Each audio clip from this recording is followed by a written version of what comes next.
Wonyokedde olunaku olwaleero nga z'enteekateeka ziwedde ez'entula za paalamenti okumala ennaku esatu ze bagenda okumala mu kibuga Gulu, era nga kabadde keetalo keerera olunaku olwaleero ababaka ba paalamenti abasinga obungi lwe babitaddemu engato okwolekera ekibuga Gulu awagenda okutuula enkiiko zino ez'eggwanga, era nga batandika lunaku lwa nkya.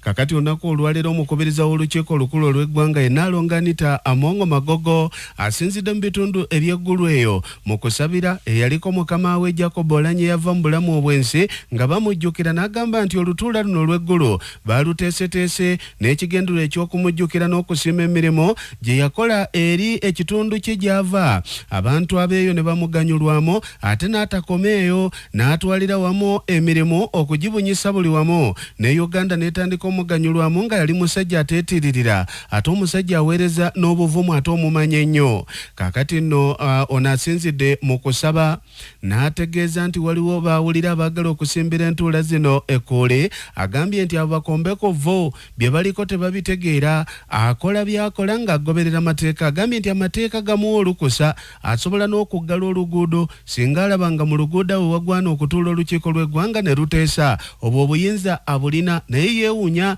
okuwulira abantu ab'olubatu abatalina na nsonga ya mugondo nga bagezaako okwogera ebigambo ebitagasa bannayuganda. Kati n'agambye nti entuula zino zigenda kugasanya abantu ab'omu bitundu eby'enjawulo nga basimbula lunaku lwa nkya.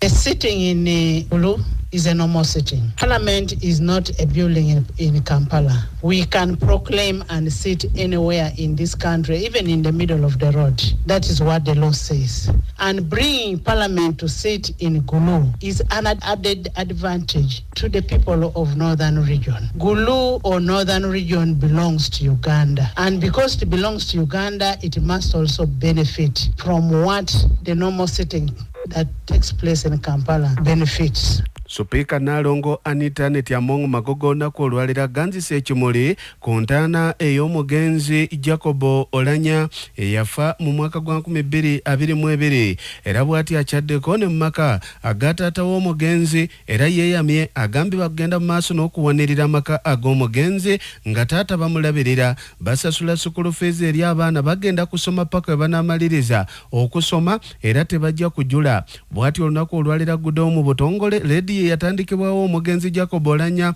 eya Radio Omolo FM, era nga emirimu bagitandise mu butongole. Kati ategeezezza nti olutuula olunaku olw'enkya lugenda kuggulwa mu butongole mu kibuga Gulu Mbadege mu Kaunda grounds mwe batadde ziwema mu kisaawe, era bagenda tuula awantu awagazi obulungi ng'omukulembeze w'eggwanga tu Uganda Yoweri Kaguta Museveni Tibwabulwa yagenda okuggulawo entuula zino mu butongole.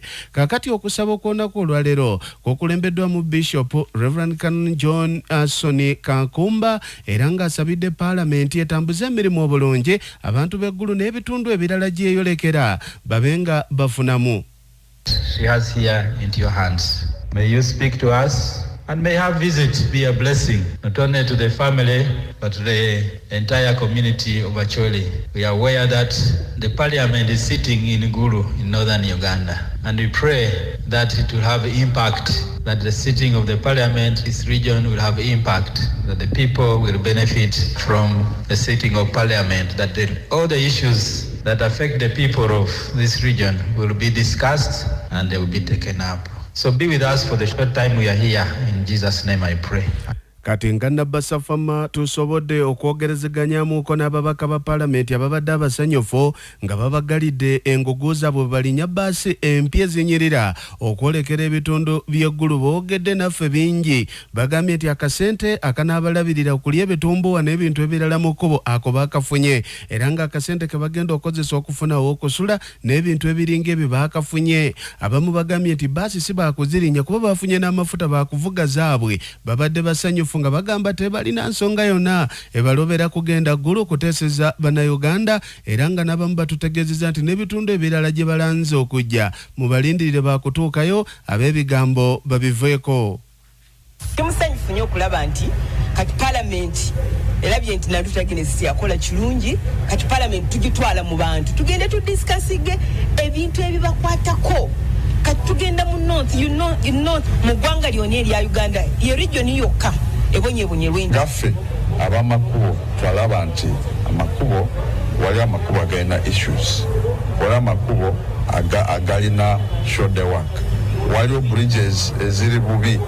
Naliyo e Karamoja nendaba omusana gwesirabangako mu Uganda, nendaba omusana nga gukaziza ebidiba by'ente. E Karamoja ekidiba ky'ente kintu kikulu nnyo. Njagala kulaba oba kinakyusa engeri gye tukolamu ebintu, kubanga Parliament bwe beeteesa ne bwesalawo ekintu executive eyinza okitwala oba obutakiteeka mu nkola. Naye bwe baba bagenda bwe baagala okuswaza Parliament kwe kutuula mu Northern Uganda ate ne bawa responses nga bwe bawa bulijjo, abantu ba Northern Uganda ne batalabako impact ey'okutuula mu Northern Uganda. Kaakati nze nasazeewo era ne banange ne mbagamba nti nsazeewo ngenze eggulu bwe banaaba bayogedde ku mwanyi omuntu ne bwanakisinyaako obusiiyi. Kati tuogeddeko ne Nampala w'oludda oluwabula gavumenti mu Parliament ye John Baptist Nambeshe era ngono embaka akiikira abantu b'omu manja mu bitundu by'e Bugeso awamu ne banna abatagenda ggulu bagamba nti baakuzaayo ensimbi ezaabaweereddwa akakadde akamu n'ekitundu kubaza amaze otuuka ku akawunti zaabwe ez'enjawulo, naye bagamba ssente zino zaamuwa musolo si baakuzisaasaanya era buli atagenda kulinnya ggulu ssente baakuzizza bwe baba tebazizza zino zennyini babasale ku misaala gyabwe ssente zidde mu nsako y'eggwanga zikole ebintu ebirala. John Baptist Nambeshe allowance ezo ne bwoga nti tuzisitudde cash ziwaayo kiri automatic nti zijja kuvaako kubanga togenzeeyo izo ne bwe zitonya ku account omwezi oguddako teeka balino zikusalako ne ziddayo.